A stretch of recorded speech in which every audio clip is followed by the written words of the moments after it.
ಜೈ ಶ್ರೀರಾಮ್. 172ನೇ ದಿನಕ್ಕೆ ಸ್ವಾಗತ. ಇವತ್ತು ಎಷ್ಟು ಚಳಿ ಇತ್ತಂದರೆ ಮನೇಲಿ ನನಗೆ 4:15 ಸ್ನೂಸ್ ಮಾಡಿ ಮಾಡಿ ಮಾಡಿ 5:30 ಎದ್ದೆ. ವಾಕ್ ಆಗಲಿ ವರ್ಕೌಟ್ ಆಗಲಿ ಏನು ಕೂಡ ಮಾಡೋಕ್ಕೆ ಮನಸ್ಸಿರಲಿಲ್ಲ. ಬಟ್ ಗಿವ್ ಅಪ್ ಮಾಡೋದು ಬೇಡ ಅಂತ ಹೇಳ್ಬಿಟ್ಟು ಜಸ್ಟ್ ವರ್ಕೌಟ್ ಮುಗಿಸ್ಬಿಡೋಣ ಅಂತ ಬೆಳಗ್ಗೆ ಬೇಗನೆ ವರ್ಕೌಟ್ ಮುಗಿಸ್ದೆ.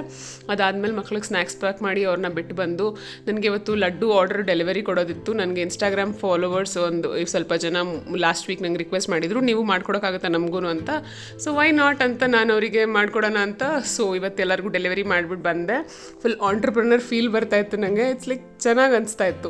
ಅದಾದಮೇಲೆ ಸ್ನಾನ ಮಾಡಿ ಪೂಜೆ ಎಲ್ಲ ಮಾಡಿ, ಇವತ್ತು ಹನುಮಾನ್ ಜಯಂತಿಗೋಸ್ಕರ ಸ್ವಲ್ಪ ಜಾಸ್ತಿನೇ ಇತ್ತು ಕೆಲಸ, ಪೂಜೆ ಎಲ್ಲ. ಸೊ ಹಾಗಾಗಿ ತಿಂಡಿ ಲೇಟ್ ಆಯಿತು. ರಾಗಿ ಚಪಾತಿ ಮಾಡಿದ್ದೆ, ಓಕೇಶ್ ಆಗಿತ್ತು. ರಾಗಿ ರೊಟ್ಟಿನೇ ಬೆಟರ್ ಅನಿಸ್ತಾ ಇತ್ತು. ಮತ್ತು ಮಧ್ಯಾಹ್ನ ಊಟಕ್ಕೆ ಮಕ್ಕಳಿಗೆ ಪಾಸ್ತಾ ಮಾಡಿಕೊಟ್ಟಿದ್ದೆ, ಅದನ್ನೇ ಸ್ವಲ್ಪ ತಿಂದು ಸಂಜೆ ಬ್ಲ್ಯಾಕ್ ಕಾಫಿ ಕುಡಿದು ಬೆಳಗ್ಗೆ ವಾಕ್ ಮಾಡಿರಲಿಲ್ಲ, ಅದಕ್ಕೋಸ್ಕರ ಸಂಜೆ ಒಂದು 45 ಮಿನಿಟ್ಸ್ ಕ್ವಿಕ್ ವಾಕ್ ಮಾಡ್ಕೊಂಡು ಬಂದೆ. ಮತ್ತು ಮನೆಗೆ ಬಂದು ಟೆಂಪಲ್ ಹೋಗಿ ಬಂದೆ. ಮತ್ತು ಸ್ವೀಟ್ ಪೊಟ್ಯಾಟೋಯಿಂದ ಟ್ಯಾಕೋ ಥರ ಮಾಡಿದ್ದೆ, ಚೆನ್ನಾಗಿ ಅನಿಸ್ತು ನನಗೆ. ಇದರ ರೆಸಿಪಿ ನಾನು ಅಪ್ಲೋಡ್ ಮಾಡ್ತೀನಿ.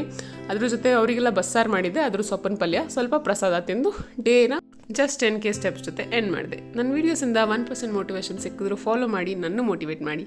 ನಾಳೆ ಸಿಗ್ತೀನಿ. ಬಾಯ್.